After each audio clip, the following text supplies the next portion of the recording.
At exactly 8:04 on a chilly Tuesday morning, my debit card was declined over a 4.17 gallon of milk at the Kroger on East Main Street in Carmel, Indiana. I figured the card reader was acting up. Then I called my husband, Mark, and he laughed before saying, "You're spending too much." 10 seconds later, his daughter took the phone and calmly added, "Ask permission before you spend another dollar." Dell, I wish I could tell you, I snapped back with something clever. I didn't. I just stood there holding that gallon of milk while the cashier waited. The young woman behind the register couldn't have been older than 25. She gave me the kind of sympathetic smile people wear when they're trying not to embarrass you. "I'm sorry," she said softly. "Would you like me to try it one more time?" I nodded. She inserted the card again. Beep. Declined. A man pushing a shopping cart shifted his weight behind me. Somewhere farther down the checkout lanes, a baby started crying. A little boy in line with his mother looked up at me and whispered, a little louder than he probably realized, "Mom, why doesn't her card work?" His mother quietly shushed him. I wanted the floor to open beneath me. Instead, I reached into my purse for my phone. Mark answered on the second ring. "Hey," I said, trying to keep my voice steady. "Something's wrong with our debit card." There was a pause. Then he chuckled. Not a nervous laugh, not confusion, a real laugh. "Maybe it's about time." I frowned. "What does that mean?" "It means you've been spending too much lately." I honestly thought I had misheard him. "Mark, I'm buying milk." "Well," he said, "it all adds up." Before I could answer, I heard another voice. "Ashley, Dad let me." The phone shifted. Then she spoke like she was explaining something to a stubborn child. "Linda, from now on, and ask permission before you spend another dollar." Permission? I actually looked around to make sure I'd heard correctly. For a second, I couldn't even find words. Not because I was angry, because I was trying to understand how 17 years of marriage had somehow led to this moment. "I'm buying groceries," I finally managed. "We're protecting Dad," Ashley replied. "Somebody has to." The line went dead. I stared at the screen for another few seconds before lowering the phone. The cashier pretended not to notice my face. "Would you like me to put these aside?" she asked. I swallowed. No. I opened the small hidden pocket behind my driver's license and pulled out the emergency $20 bill I'd carried for years. My father had taught me that trick when I was 16. Always keep enough cash to get yourself home. I'd never imagined I'd need it because of my own husband. "I'll just take the milk," I said quietly. I set the bananas and loaf of wheat bread aside.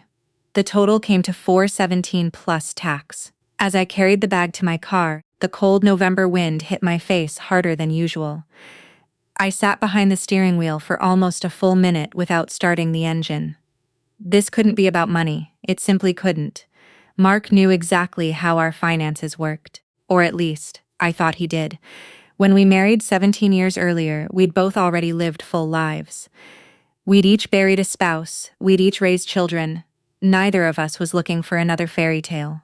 We just liked each other. Mark made me laugh. I made him feel calm. That had seemed enough. Over the years, I'd handled most of the paperwork because I'd spent 32 years as an HR director. Budgets, insurance, retirement planning, it all came naturally to me. Mark hated paperwork. He'd always say, "You handle the numbers, I'll handle fixing everything else." And for years, that's exactly what we did until he retired. Something changed after that. It wasn't overnight. More like watching a crack spread across a windshield. Slowly, quietly. At first, he only asked more questions. How much did groceries cost this month? Why are utility bills higher? Do we really need to replace that dishwasher? Nothing unreasonable. Then Ashley began visiting more often. She'd recently moved back to Indianapolis after her divorce. She insisted she only wanted to help Dad stay organized. At first, I welcomed it.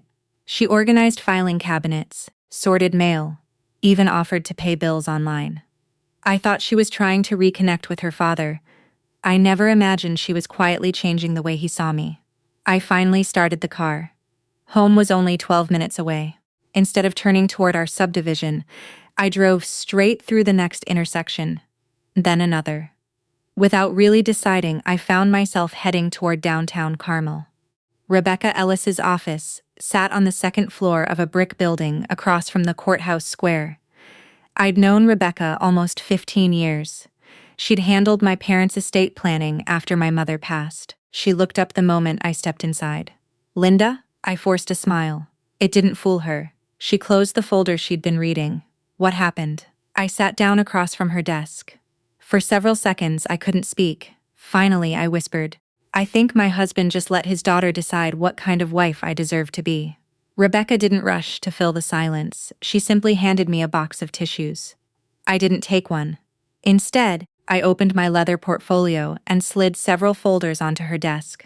Checking account statements, property records, trust documents, investment summaries. Daria Rebecca looked at the first page, then the second. Her eyebrows slowly lifted. She looked back at me. Linda. Her voice became very quiet. Whose money have they actually been trying to control? I met her eyes. I don't think Mark even knows. Rebecca turned another page, then another. Finally, she leaned back in her chair. For the first time that morning, someone wasn't looking at me with pity. She was looking at me with concern. And something else, resolve. She folded her hands together and said, Before we do anything else, I need you to tell me exactly what happened at that grocery store. I took a slow breath. For the first time since 8F, I felt like someone was finally listening. Rebecca listened without interrupting. I told her about the 2 declined swipes, Mark's laugh, and Ashley's voice coming through the phone like she had every right in the world to discipline me. I repeated the exact sentence. Ask permission before you spend another dollar. Rebecca took off her reading glasses and placed them on the desk.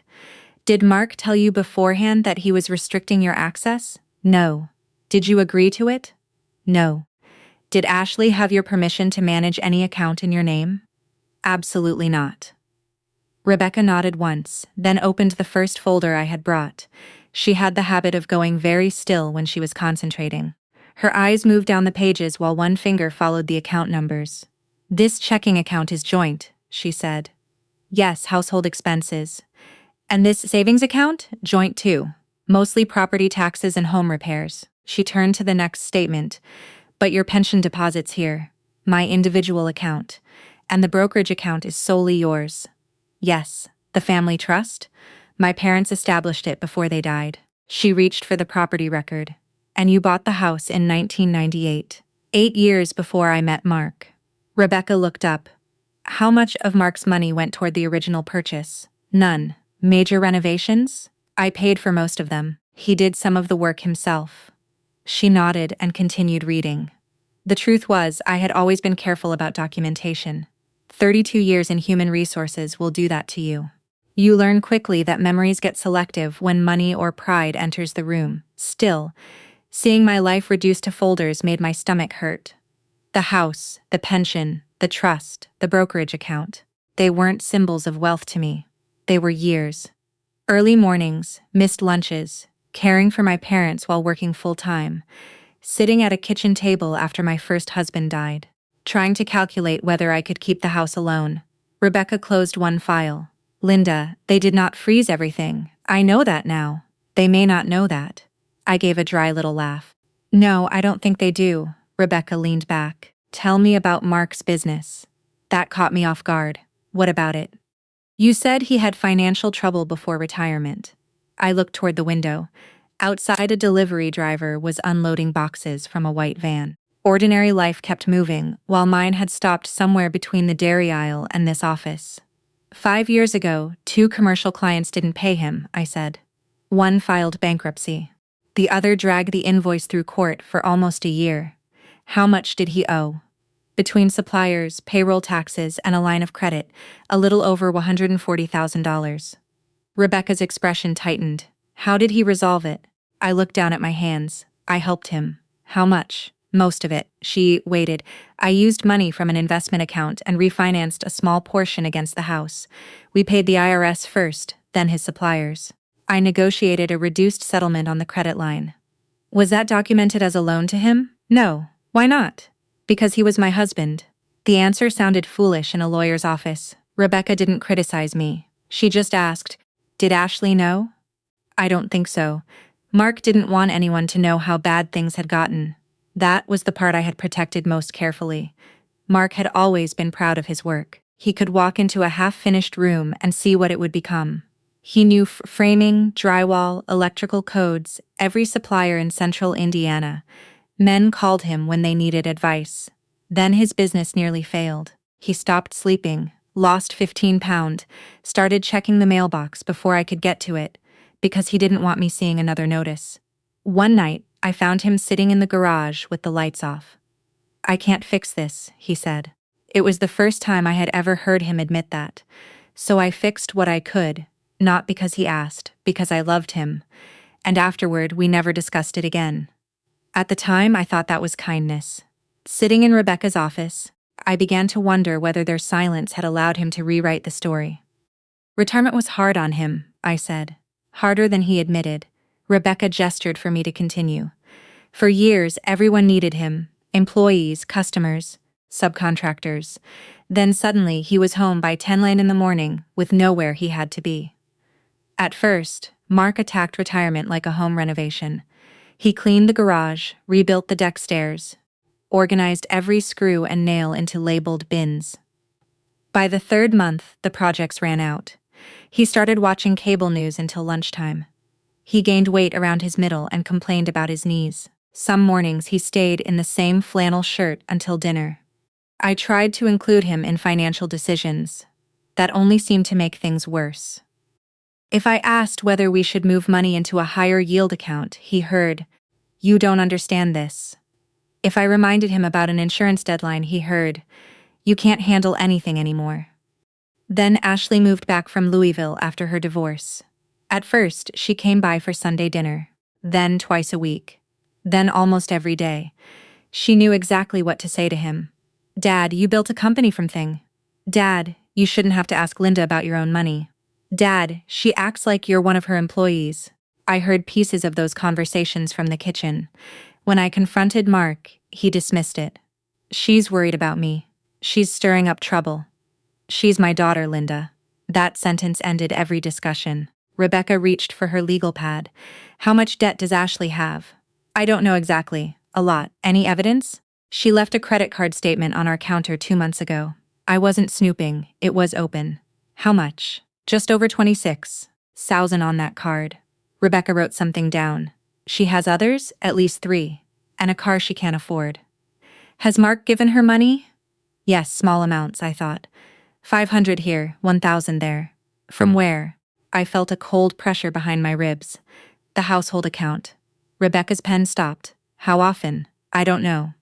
She turned the laptop toward herself and began listing what we needed. Complete statements, recent transfers, login changes, copies of any powers of attorney, beneficiary designations, and communication between Mark and Ashley. Then she said something that made the room feel smaller. "This may be more than a marital argument. Restricting access to shared funds, especially without notice, can be evidence of financial coercion. If Ashley is influencing transfers for her own benefit, we need to know immediately." I stared at her. "Are you saying she's stealing?" "I'm saying we don't guess, we document." That was Rebecca. Calm words, hard edges. We spent nearly 2 hours reviewing account structures. Mark and Ashley had managed to interfere with the joint household account and online access linked to it. They had not touched my pension, brokerage account, inherited trust, or the deed to the house. Rebecca allowed herself one small smile.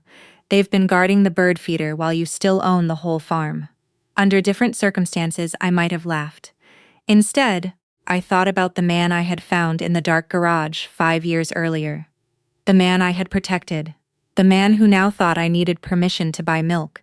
Rebecca drafted a list of immediate steps. Revoke Mark's authority over my individual accounts. Update my estate plan. Replace my healthcare proxy. Document every transfer, and prepare separation papers without filing them until we understood the full picture. "Nothing dramatic today," she said. "No threats, no social media, no confrontation." I wasn't planning one. I know, that's why I'm saying it. By the time I left, the sky had turned gray. I drove home slowly, rehearsing what I might say to Mark. Then I opened the front door. 3 flattened moving boxes leaned against the hallway wall. More were stacked in the guest room.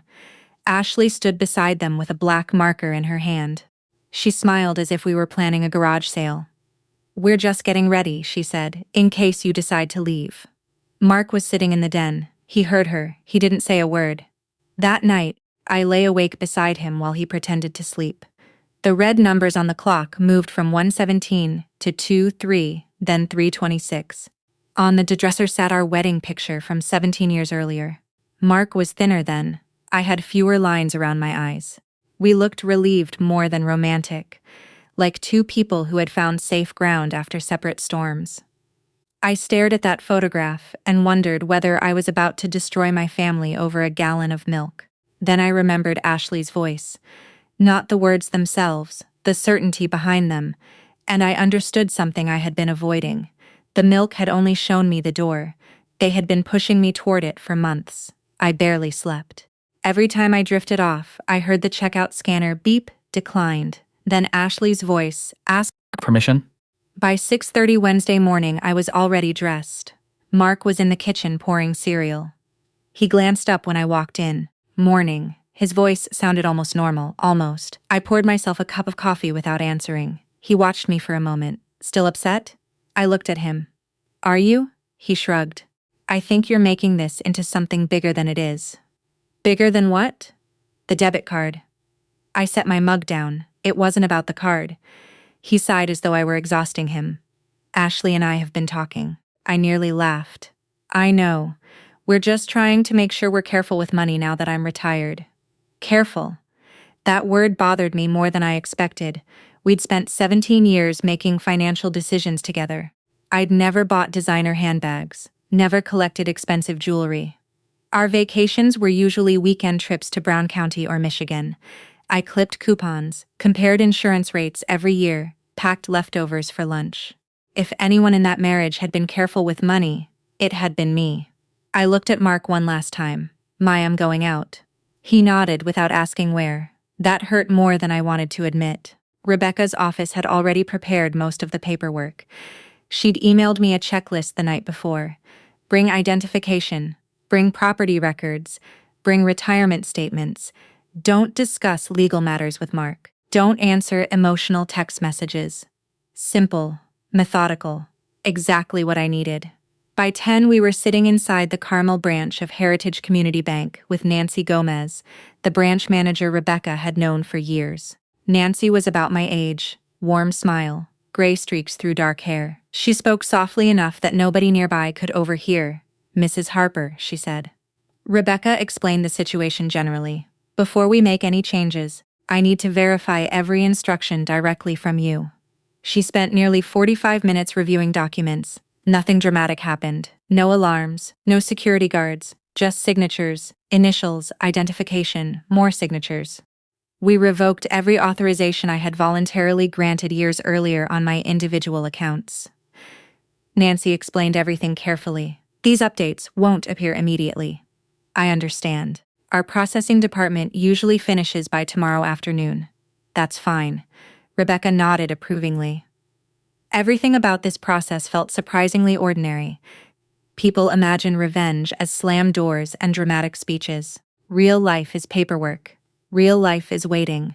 Real life is signing your name 23 times while realizing your marriage is quietly ending.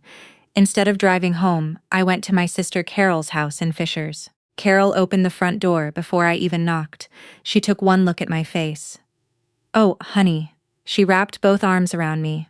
For the first time since Tuesday morning, I cried. Not loudly, just enough to let the pressure escape. Carol didn't ask questions until we were sitting with bowls of homemade vegetable soup. After listening quietly, she shook her head. I never liked how often Ashley was over there. I thought she was rebuilding her relationship with her dad. So did I. Carol reached across the table. What are you hoping happens? I stared into my soup. I don't know. That's not true. I sighed. I guess I stopped. What? I keep hoping Mark will wake up. Carol smiled sadly. Sometimes people don't wake up until they lose something. Around noon, my phone buzzed. Mark. I stared at the screen. Rebecca had been very clear. Don't answer. The ringing stopped. Then another call, then another. Voicemail, then silence. I almost called back. My thumb hovered over the screen. Maybe he'd realized how cruel Tuesday had been. Maybe he wanted to apologize. Before I could decide, another message arrived. This one from Ashley. Dad's confused. Stop trying to scare him. I locked the phone. Confused? Mark hadn't sounded confused at Kroger. He'd sounded amused. Thursday morning felt strangely peaceful. Carol insisted we go for a walk out around Gist Reservoir. Adi. The leaves had already started turning brown. A cool breeze came off the water. For nearly an hour, neither of us talked about lawyers or banks.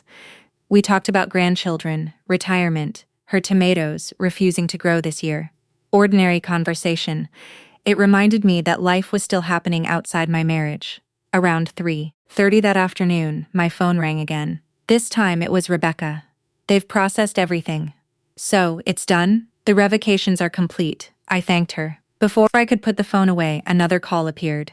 Mark. Then another. Ashley. Then another. Mark. Voicemail notification, text, another call, another voicemail. The phone vibrated so often it practically crawled across Carol's kitchen table. She looked at the screen.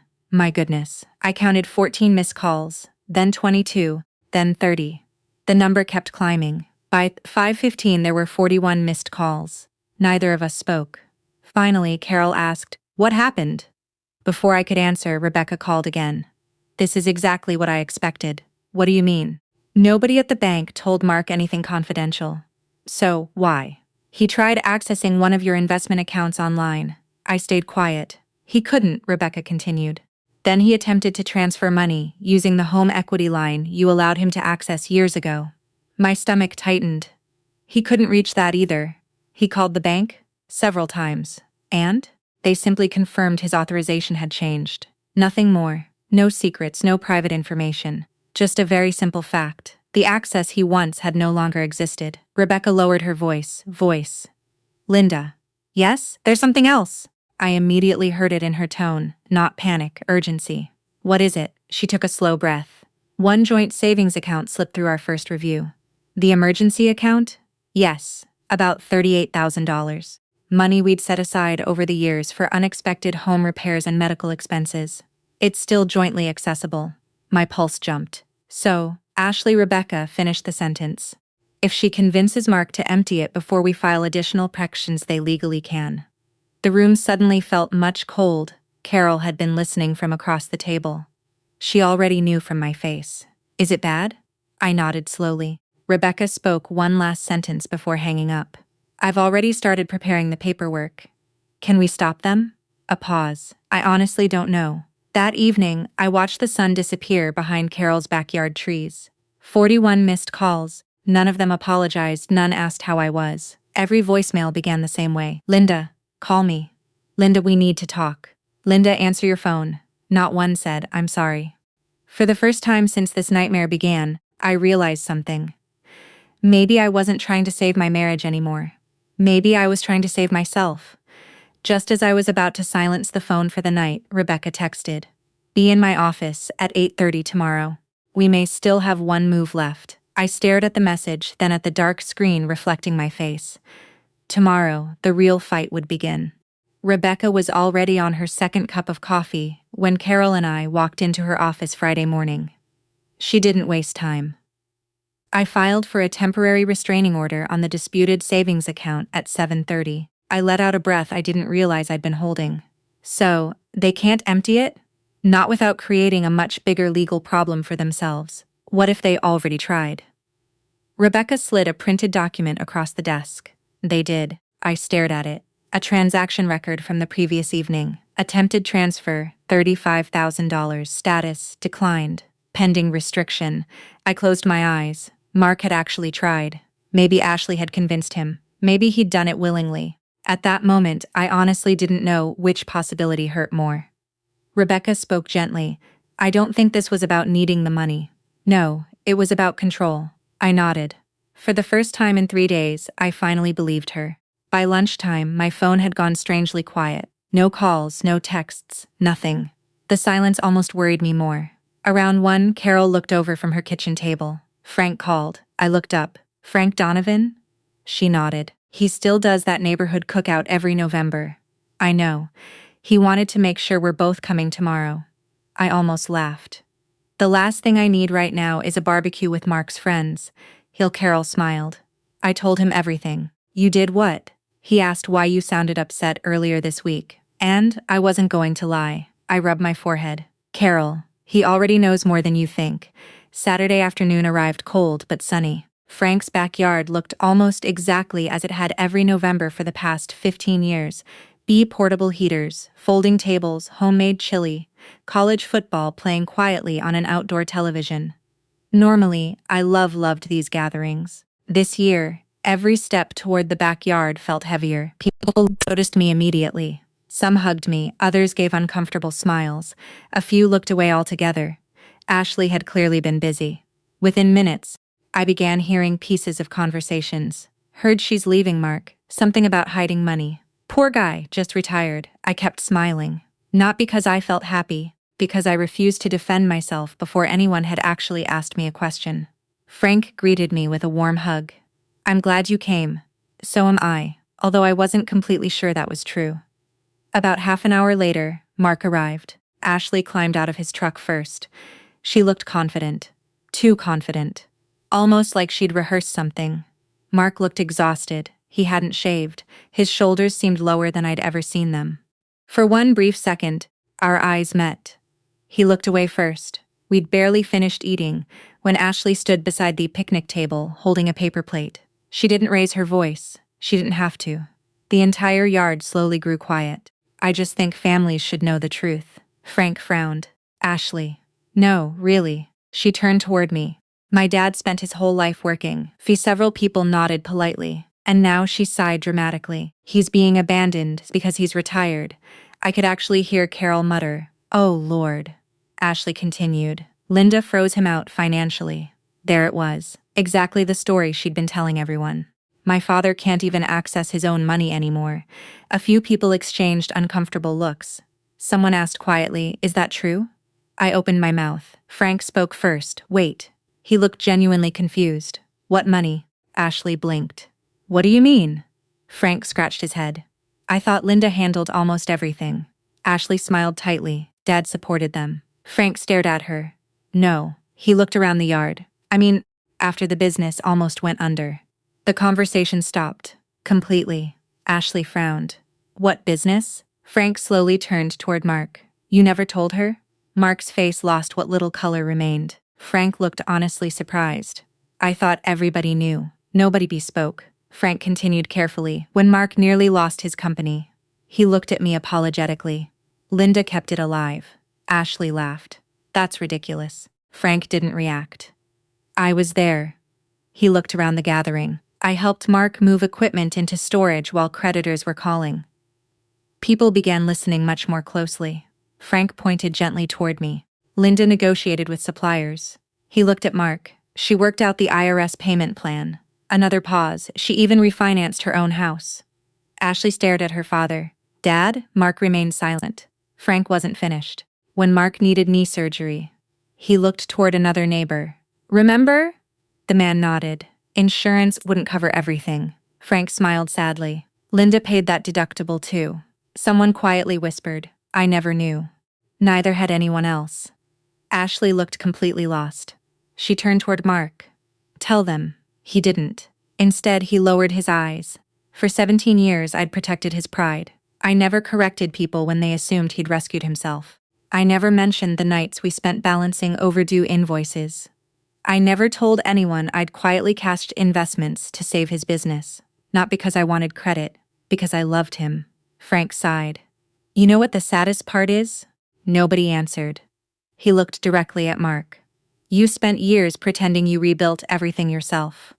Then his voice softened.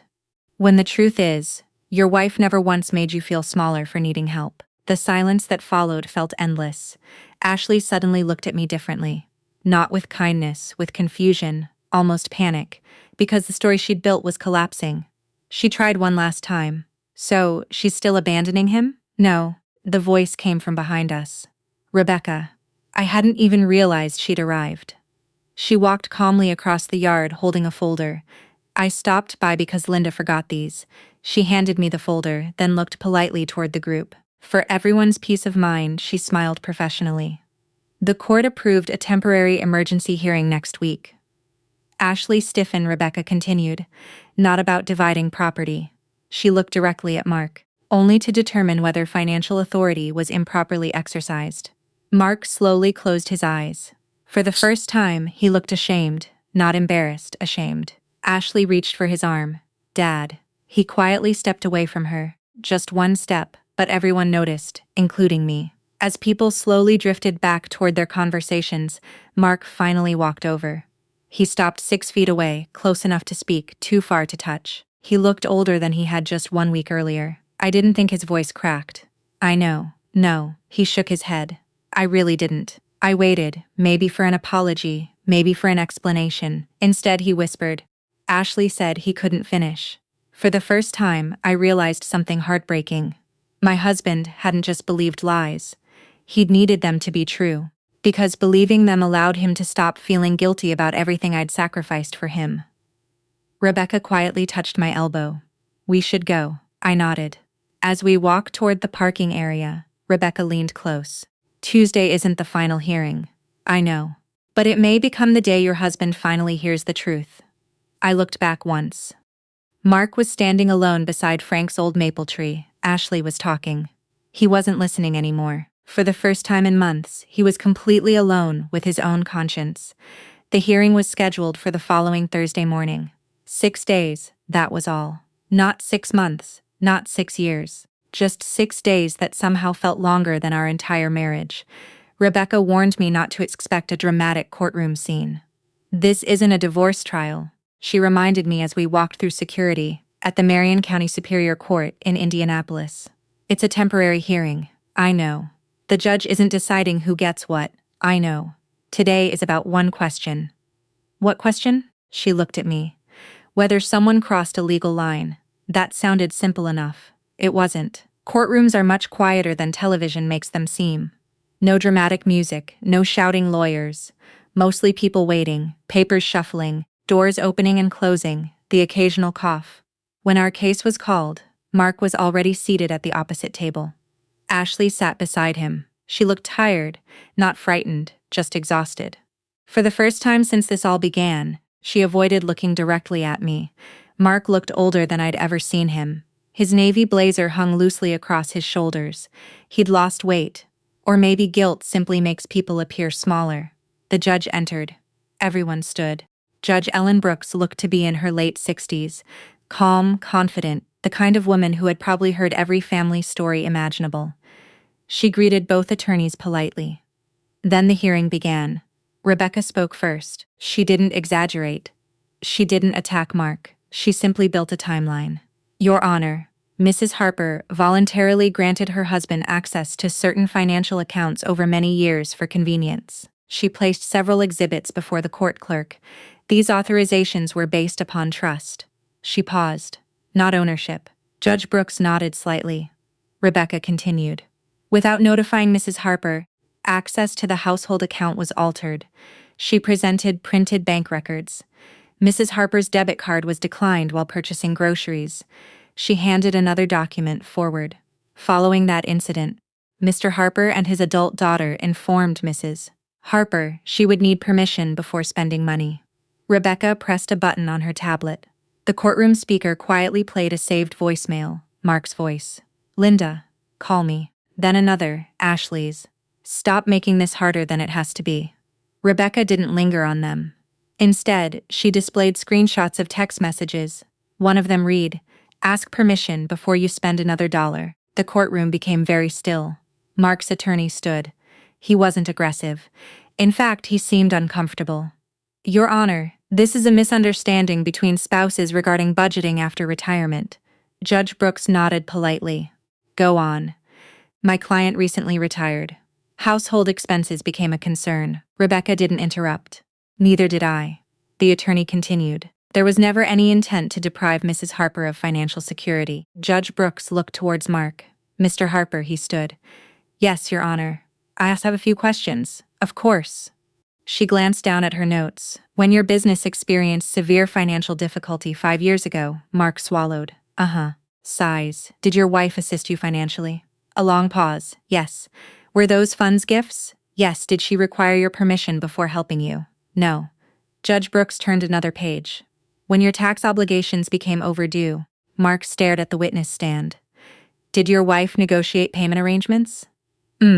Yes. Did she ask for repayment? Another pause. Judge Brooks folded her hands. Mr. Harper, her voice remained calm. Did your wife ever require your permission before paying your business debts, protecting your credit, or preserving your home? The silence lasted several seconds, long enough for everyone in the courtroom to feel it. Mark tried speaking.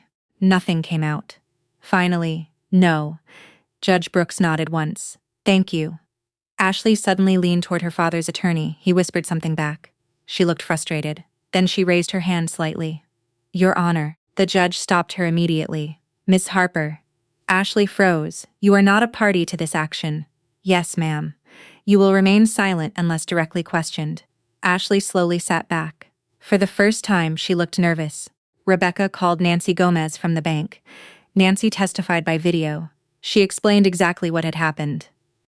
Mrs. Harper personally requested the revocation of previously granted authorizations. The bank verified her identity. Standard procedures were followed. No confidential information had been disclosed to Mr. Harper. Judge Brooks asked one question. Did the bank freeze Mr. Harper's personal accounts? No, Your Honor. Did Mrs. Harper take funds belonging solely to Mr. Harper? No, so the only changes involved accounts legally owned by Mrs. Harper or authorizations she voluntarily chose to revoke.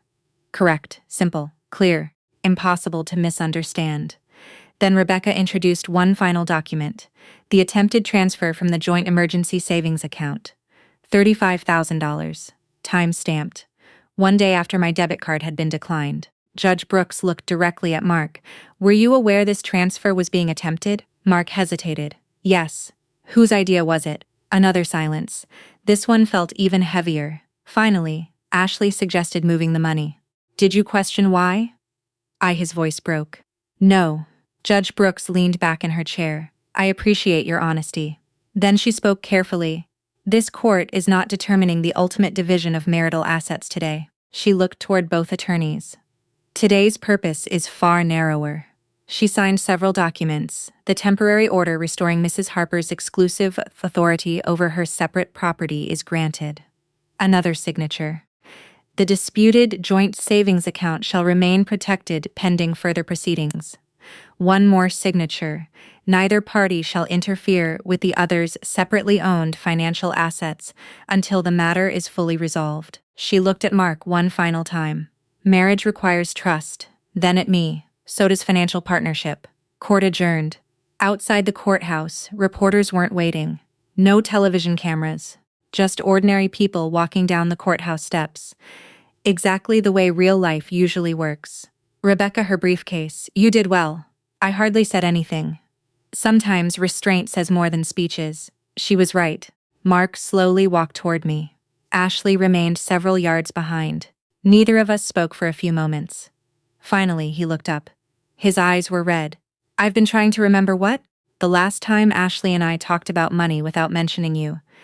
I didn't answer because I already knew. He continued quietly.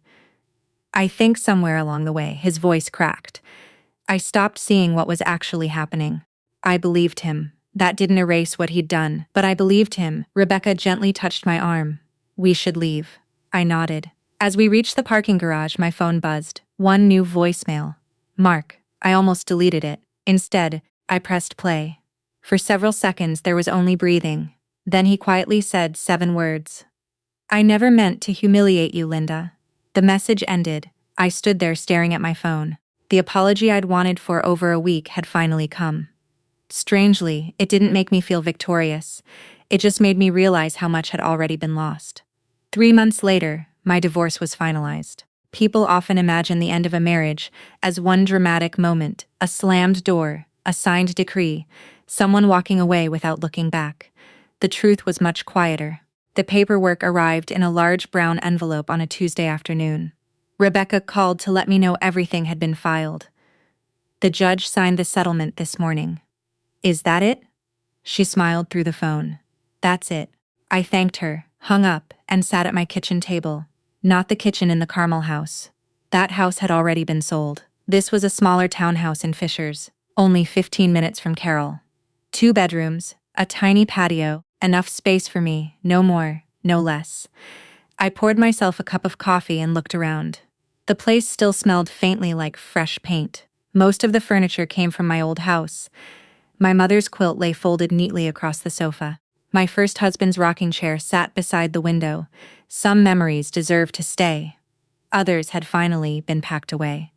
The settlement surprised a few relatives, not because I won, because I didn't try to punish Mark. Rebecca had asked me the question weeks earlier, "What outcome do you actually want?" I thought about it for a long time. Then I answered, "I want my life back.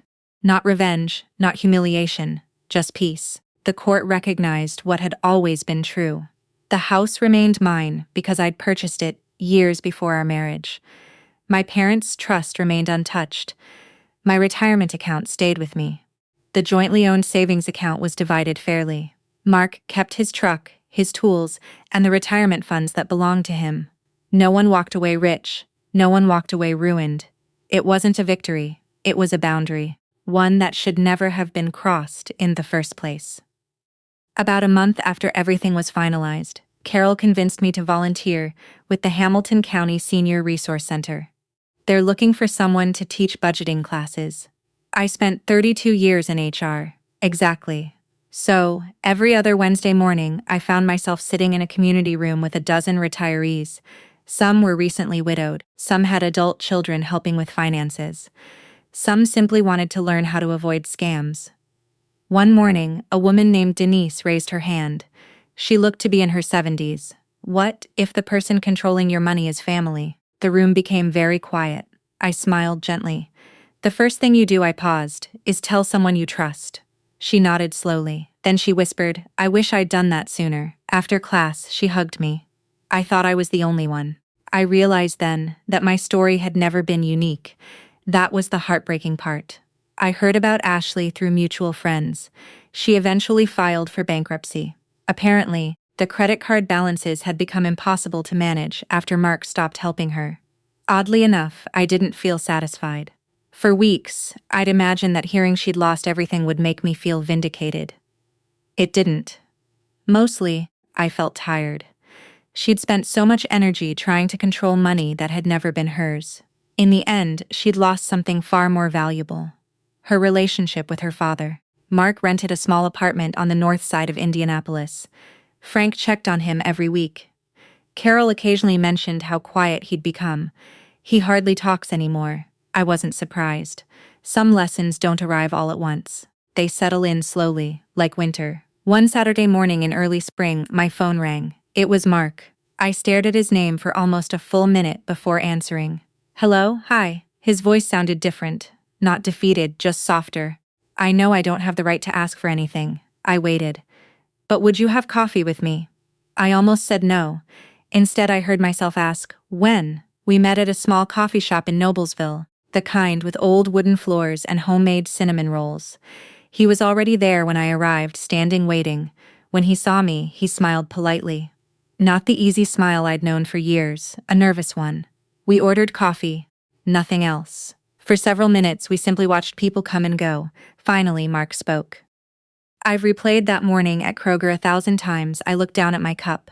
"I wish I could erase it." "You can't." "I know." He rubbed both hands around his coffee mug. "You know what finally hit me?" I shook my head.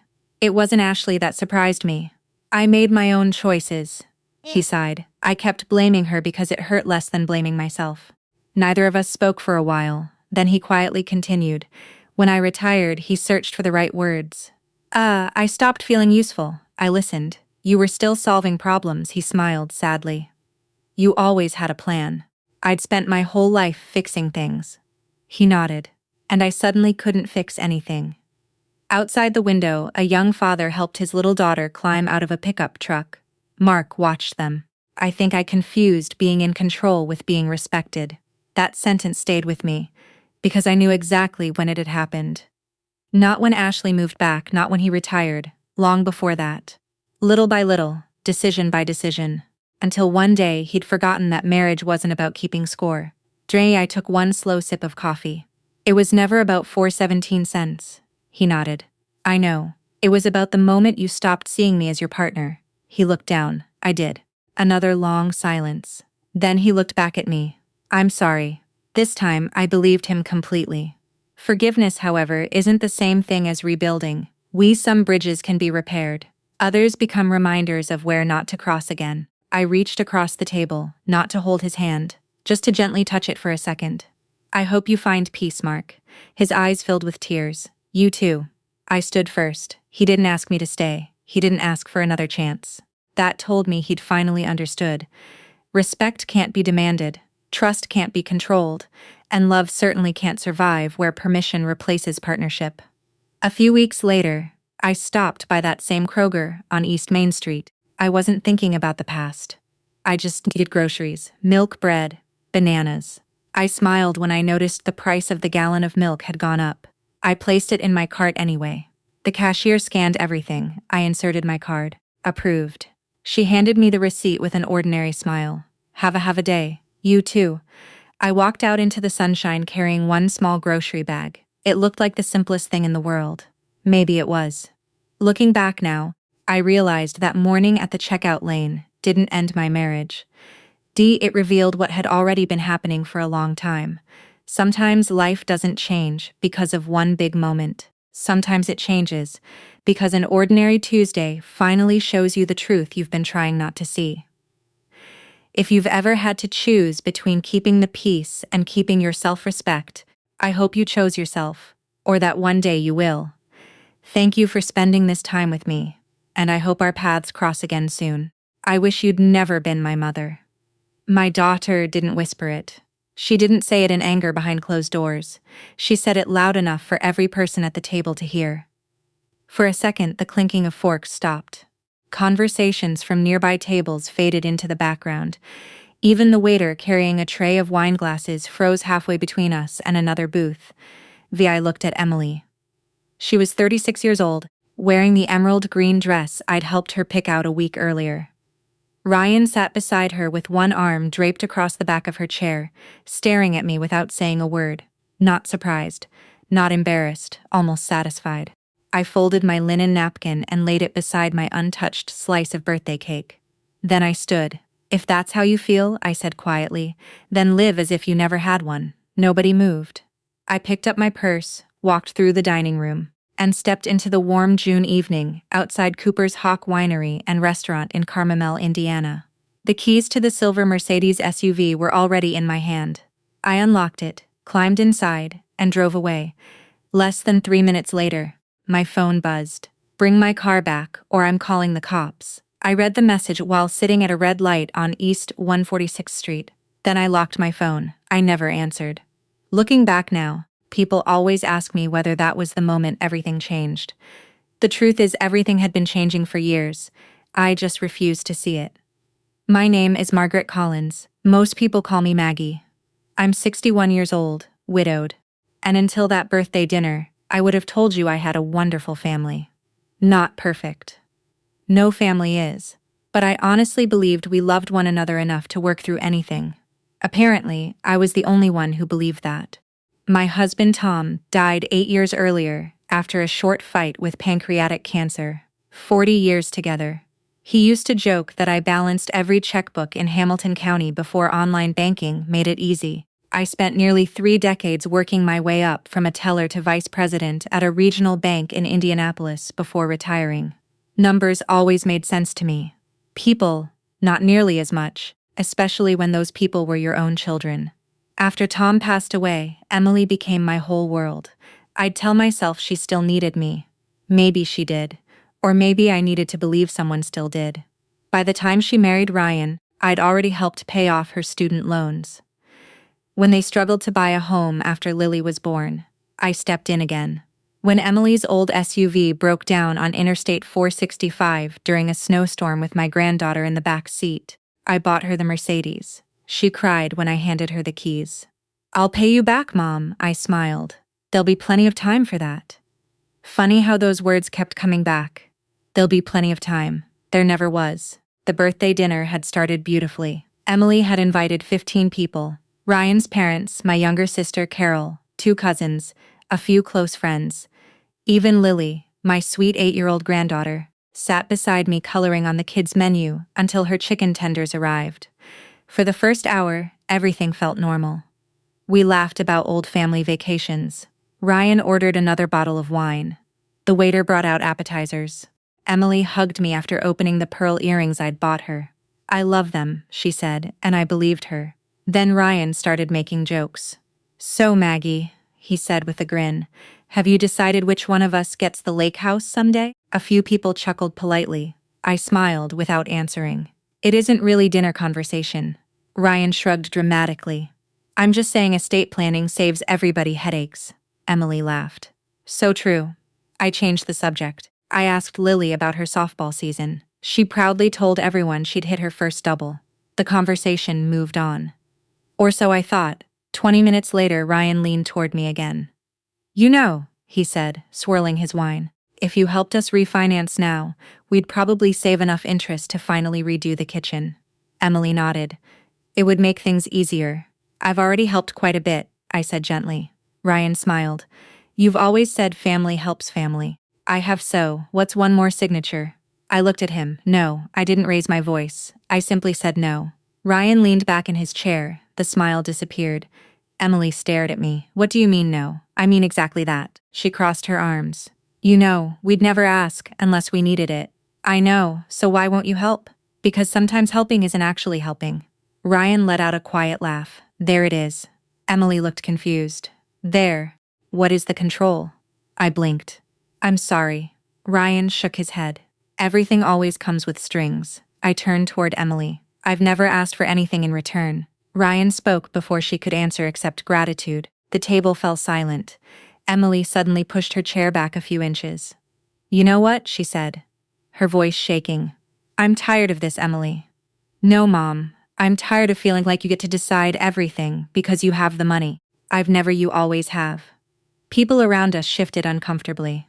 Carol quietly reached for her water glass. Ryan didn't say another word. He didn't have to. Emily was doing all the talking now. Then she looked directly at me. "I wish you'd never been my mother." Nobody breathed. Not even Lily. I can still see my granddaughter's little face turning from her mother to me, completely confused. That's the part I remember most. Not Emily's words, Lily's eyes. I stood, spoke my one sentence, walked away. When I reached my house 20 minutes later, I sat in the Mercedes with the engine off. The silence was unbearable. Then I started crying. Not because my daughter had insulted me, because somewhere deep inside, I realized she believed every word she'd said. And for the first time in my life, I wondered if I'd spent years teaching her that my love would always cost me everything, and her nothing. I didn't sleep much that night. Every time I closed my eyes, I heard Emily's voice again. "I wish you'd never been my mother." It wasn't just what she said. It was how easily she said it, like those words had been sitting inside her for a long time, waiting for an excuse to come out. Around 6 o'clock the next morning, my knees reminded me I wasn't 20 anymore, Annie. The familiar ache started before my feet even touched the floor. My orthopedic doctor had been urging me to schedule knee replacement surgery for almost a year. I'd postponed it 3 times. There was always a reason. Emily needed help with Lily. Ryan was between jobs. The house needed repairs. Someone always seemed to need me more than I needed myself. I made coffee, carried my mug onto the back porch, and watched the neighborhood wake up. Normally, Saturdays meant Lily would be running across my yard before lunch. She loved feeding the birds with me. That morning, the yard stayed empty. I checked my phone. Nothing. No apology, no explanation, just silence. I told myself to leave it alone. Instead, I opened the photo album on my phone. There was Lily at 6 covered in flour, after we tried making Christmas cookies. There she was holding up a blue ribbon from her school science fair. Then a picture of all 3 of us from the Indianapolis Zoo.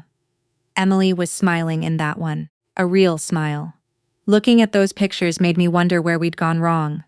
Or maybe the better question was when. The truth is, none of this started at that birthday dinner. It happened one favor at a time. After Tom died, I threw myself into helping Emily. It made me feel useful. The first few times, it truly was an emergency. Her student loans, unexpected medical bills after Lily was born, Ryan getting laid off for 6 months. Those were things any parent might help with if they could. Then the emergencies became habits. One afternoon, about 5 years earlier, Emily had called me crying. "I don't know what we're going to do." What happened? We're 2 months behind on the mortgage. I remember sitting in my office staring at the computer screen. How much? When she told me I transferred the money before we even hung up, she hugged me that weekend. We'll pay you back. I believed her. Months later, another problem came along, then another. It was never extravagant things, always something that sounded reasonable. A leaking roof, a broken furnace. Lily needed braces. Ryan's truck transmission failed. Each story made sense by itself. Looking back, that's how it happened.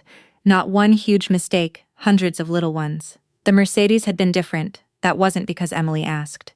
She never did. 3 winters earlier, she spun off Interstate 465 during an ice storm. She wasn't hurt, thank God. But she called me shaking so badly she could barely speak. Lily was crying. Mom, I know, sweetheart. Are you okay? I don't think this SUV is safe anymore. The next weekend, I took her to the Mercedes dealership in Indianapolis. She argued with me. Mom, this is too much. It isn't if it keeps my granddaughter safe, she cried when I handed her the keys. Ryan hugged me harder than Emily did.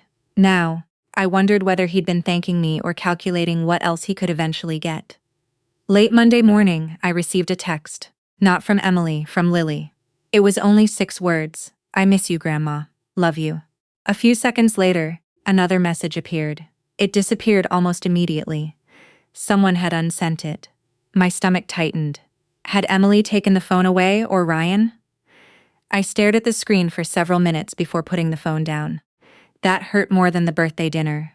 Adults can survive ugly words. Children shouldn't have to live inside them. By Wednesday afternoon, I found myself sitting across from Susan Keller. Susan had handled Tom's will years earlier. She had also helped me create my family trust after I retired from the bank. She'd known me long enough to tell when I was pretending to be stronger than I felt. You've been crying, she said quietly. I gave a tired smile. I'm not hiding it very well. No. She slid a box of tissues across her desk. What happened? I told her everything. The birthday, the Mercedes, the text message, the silence afterward. She listened without interrupting. When I finished, she opened a thick file cabinet behind her desk. I want to show you something. Several folders landed gently on the conference table. Property records, insurance documents, closing paperwork from 8 years earlier. She pointed to one page. Do you remember buying Emily's house? I nodded. They couldn't qualify for the mortgage after Ryan's credit problems. You paid cash. Yes, Susan adjusted her glasses. And do you remember my advice? Bits and pieces came back. Emily had been 8 months pregnant with Lily.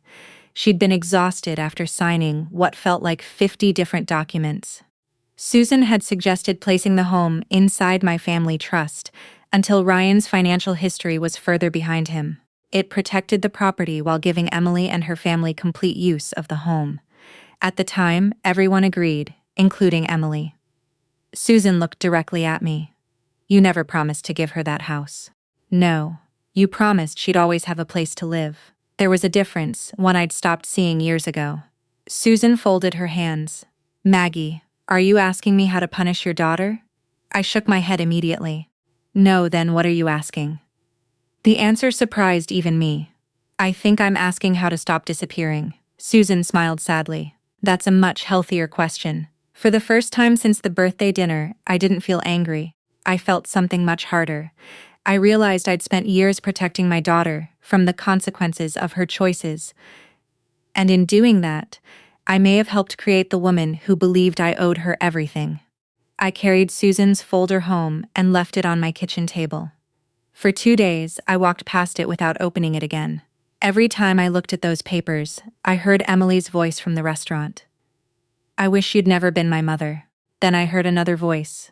Lily, I miss you, Grandma. That little text message stayed on my phone. I must have read it 50 times. By Friday morning, I still hadn't signed anything. I made oatmeal I didn't eat. The coffee went cold beside me. I even picked up the phone twice to call Susan and tell her to forget everything. Maybe I was overreacting. Maybe Emily would cool off. Maybe she'd call. Maybe we'd work it out. I was still arguing with myself when my phone rang. It was an unfamiliar number. Hello. There was a long pause. Then I heard a tiny whisper. Grandma Lily, I only have a minute. My heart immediately started pounding. Sweetheart, are you okay? Yeah. Another pause. I miss feeding the birds. I close my eyes. I miss you too. She lowered her voice even more. Mommy says we aren't coming over anymore. I swallowed hard. Did Mommy tell you why? No, silence. Then she said something that still breaks my heart. She says, you're selfish now. I couldn't speak. Not because I was angry. Because an 8-year-old little girl was trying to make sense of an adult fight she never asked to be part of. Lily, I finally managed. I love you very much. I love you too. I'll always love you. I know. Another voice echoed somewhere in the background. Lily, she gasped. I got to go. The line went dead. I sat there staring at my phone until the screen turned black. That was the moment something changed inside me. Not because Emily had insulted me. Not because of the Mercedes. Because I realized my granddaughter was already being taught a story about me that wasn't true. I picked up my purse. This time, I drove straight to Susan's office. She looked up when I walked in. I had a feeling I'd see you today. I sat across from her. I'm ready. She didn't. She simply nodded. You understand what comes next? I do. Susan slid one final document toward me. This authorizes recovery of property you still legally own. I signed. Then I looked at her. I don't want anyone embarrassed. I know. I don't want shouting. I know. I especially don't want Lily frightened. We'll handle it professionally. She closed the folder. I've already scheduled licensed movers for Monday morning. Everything suddenly felt real. Monday arrived hotter than usual. By 9 p.m., I found myself sitting in my own driveway, unable to stop checking the time. I wasn't going to Emily's house. Susan had advised against it. There'll be enough emotions already, she'd said. You don't need to stand in the middle of them. Still, waiting was almost worse. At 9:17, Susan texted. Movers have arrived. At 9:31, police have been called. Everything remains calm. I let out a breath I hadn't realized I was holding. At 9:46, my phone rang. Susan, you can relax. I don't feel very relaxed, I know. What happened? The moving company began loading the furniture exactly as planned. I closed my eyes. My dining room? Yes. The leather sectional? Yes. The bedroom set Tom and I bought before Emily got married. That too. Everything had been documented years earlier. Every receipt, every photograph, every insurance writer. I hadn't kept those records because I expected to use them against my daughter.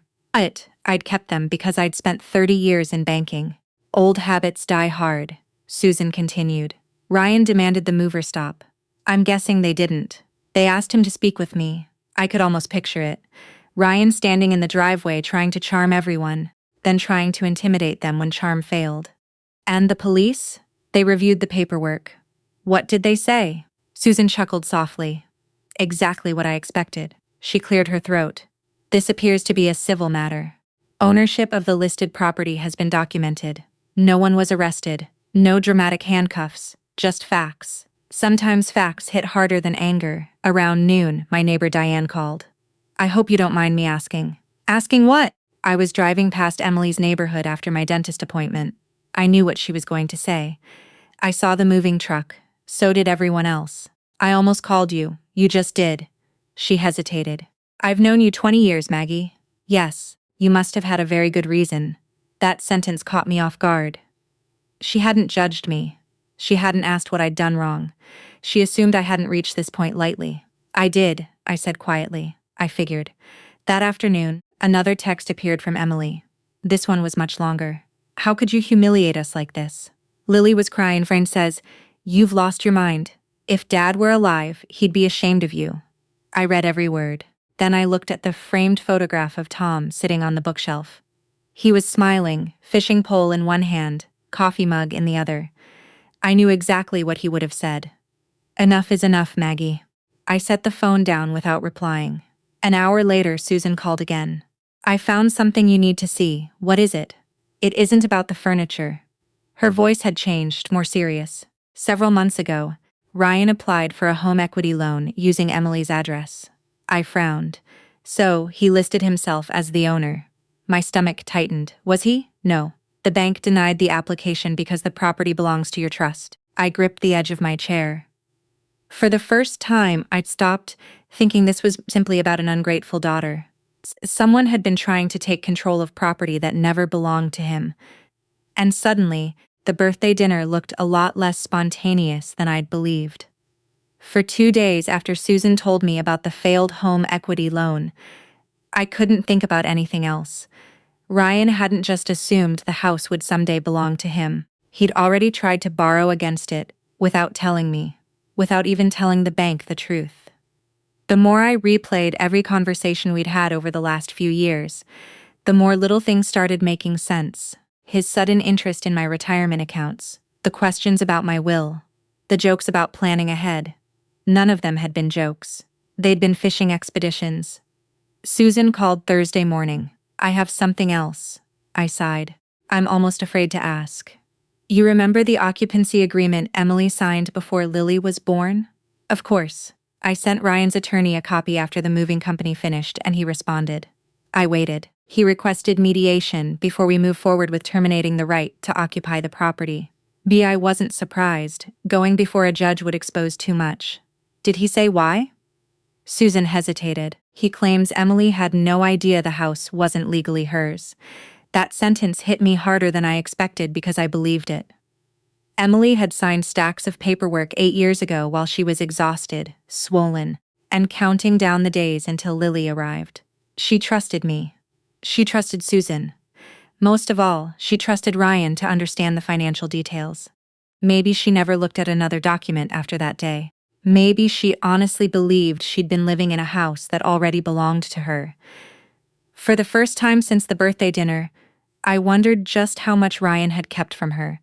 Saturday afternoon, my sister Carol came over with sandwiches from a little deli we'd loved since high school.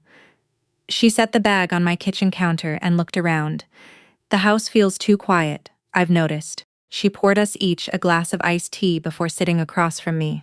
"You still haven't heard from Emily?" "Not directly." I handed her my phone. She read Emily's last message slowly. "Ryan says, 'You've lost your mind.'" Carol frowned. "Does anything about that sound like Emily?" I didn't answer right away. When Emily was younger, she'd always chosen her words carefully. Even when she was upset, she'd pause before speaking. Ryan was different. He spoke first, and thought later. Carol leaned forward. "Do you remember Thanksgiving 3 years ago?" I nodded. Ryan had insisted everyone refinance their mortgages because debt was good if you used it right. He'd talked over everyone at the table, like he was giving a seminar instead of eating turkey. Tom would have hated that conversation. Carol continued. "I watched him answer questions for Emily all afternoon." I looked up. "What do you mean?" When people asked her something, he answered before she could. I thought back. He did. I'd noticed it then, but brushed it aside. Newly married couples sometimes developed odd habits, except they weren't newly married anymore. The following Tuesday, Susan invited me to her office. When I arrived, a thin folder sat in front of my chair. "I think you should see these." She opened it. Inside were printed screenshots, group messages. The sender's name was Ryan. Where did these come from? Emily's college friend, Melissa. I recognized the name immediately. Melissa had been Emily's roommate at Purdue. The screenshots weren't dramatic. They were worse. One message read, "She's too soft. If I push hard enough, she'll ask her mom again." Another, "Maggie always caves. She hates disappointing Emily." Then one from 6 months earlier. "Once the house is finally ours, we can use the equity to wipe out everything." I felt sick. There was one final message. The date matched the week before Emily's birthday dinner. "If she says no again, Emily needs to stop letting her guilt trip us." I stared at the screen. There it was. The argument hadn't exploded by accident. Ryan had been preparing for it. Maybe not every word. Maybe not the exact outcome, but he had been pushing Emily toward a confrontation. Susan quietly closed the folder. "I've authenticated the messages with Melissa's written statement." I rubbed my temples. "I don't even know how to feel. You don't have to decide today." That evening, I sat on my back porch, watching the sun disappear behind the trees. The birds Lily loved were hopping around the feeder again. Without thinking, I scattered a little extra seed. Old habits. I smiled despite myself. Then my phone buzzed. Emily. For a long second, I couldn't bring myself to answer. Finally, I picked up. "Hello." Silence, then a shaky voice. "Mom." I hadn't heard her cry since Tom's funeral. "I just found out," she whispered. I closed my eyes. "What did you find out?" "Ryan never told me about the loan." I didn't say anything. "He said the bank made a mistake." "It wasn't a mistake." "I know." She started crying harder. I found the denial letter in his desk. There was another long pause and she struggled to get the words out. He opened a credit card in his own name and used it to pay off gambling debts. That caught me completely off guard. Gambling, I didn't know. She sounded utterly exhausted. I swear to you, Mom, I didn't know. For the first time since that terrible birthday dinner, I heard something I hadn't expected. Not anger, not entitlement, just confusion. The kind that comes when the life you've believed in starts falling apart one piece at a time. I wanted to tell her everything would be okay. I wanted to drive to her house, hug her, and pretend none of this had happened. Instead, I remembered what Susan had said, sometimes protecting someone from consequences only delays the pain. So, I spoke as gently as I could. Emily, yes, I love you. She broke down, sobbing. But this time, I can't fix it for you.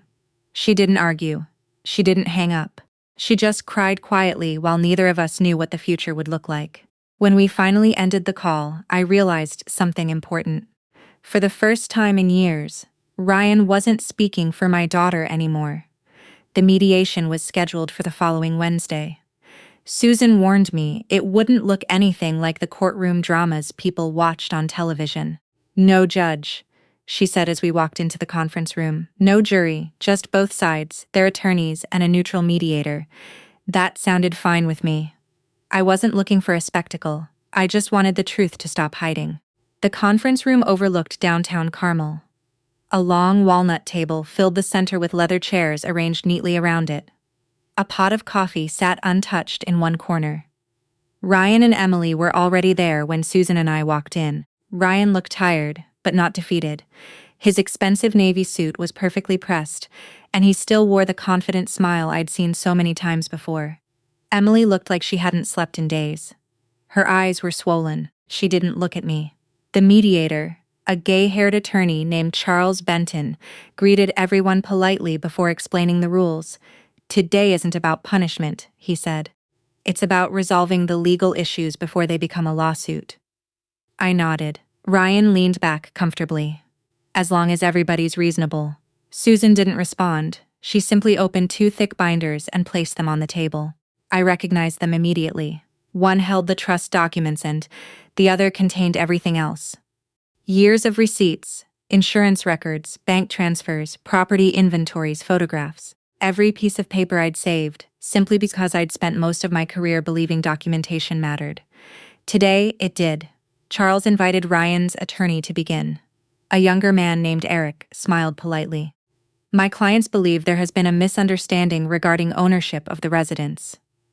Susan slid one document across the table. There isn't. Charles examined it carefully. The trust agreement executed 8 years earlier, recorded with the county, perfectly valid. Ryan cleared his throat. Emily has lived there for almost a decade. Susan nodded. Yes, we've maintained it. Yes, we've treated it as our home also. Yes. Ryan spread his hands. So, how can she suddenly lose it? Susan's answer was calm. Occupancy and ownership are not the same thing. Silence settled over the room. Charles turned another page, then another. Norton spoke. Finally, he looked toward Ryan. This agreement is very clear. Ryan shifted in his chair for the first time. His confidence faded just a little. He tried another approach. Fine, he cleared his throat, pointed toward me. But she promised Emily that house. I looked directly at him. I promised my daughter she would always have a safe place to raise Lily. I paused. I never promised anyone ownership without responsibility. Emily finally lifted her eyes just for a second. Then she looked back down. Susan opened the second binder. There's another issue. She placed several documents in front of Charles. The attempted home equity loan. Ryan immediately spoke. That was exploratory. Susan ignored him. The application identifies Mr. Walker as the property's owner. Charles compared the application with the trust records. They don't match. No, Susan replied. They do not. Ryan's attorney leaned toward him and whispered something. Ryan's jaw tightened. Then Susan placed another stack of papers on the table. The printed text messages. Melissa's sworn statement. Charles read silently for several minutes. No one interrupted him. The room felt impossibly quiet. Finally, he looked at Ryan. Did you write these messages? Ryan didn't answer. His attorney quietly placed a hand on his arm. You don't have to respond. Charles nodded. Understood, but the silence said enough. Susan turned one final page. The messages describe a plan to pressure Mrs. Collins into transferring property.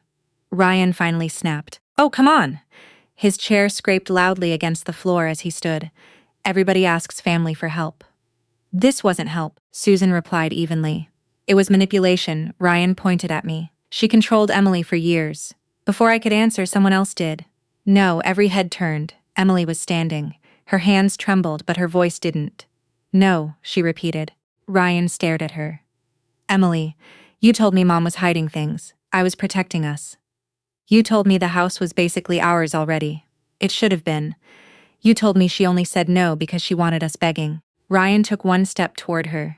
"Don't do this." She stepped back instead. "I found the loan papers." He froze. "I found the gambling statements." No one moved. Emily reached into her purse and placed a small envelope on the table. "I also found this." Ryan's face lost what little color remained. Charles opened the envelope.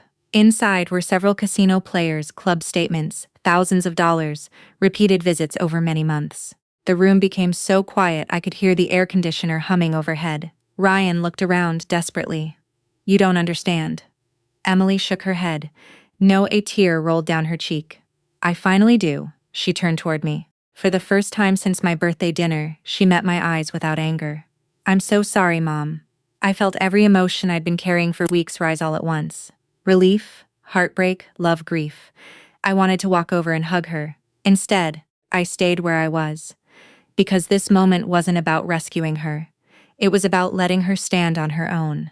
Charles closed the file. "I believe today's mediation has answered the central legal questions."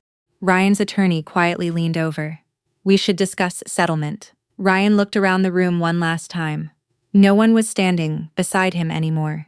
Not his lawyer, not Emily, not even the story he'd spent years building. As Susan gathered our documents, she leaned toward me and spoke softly enough that only I could hear.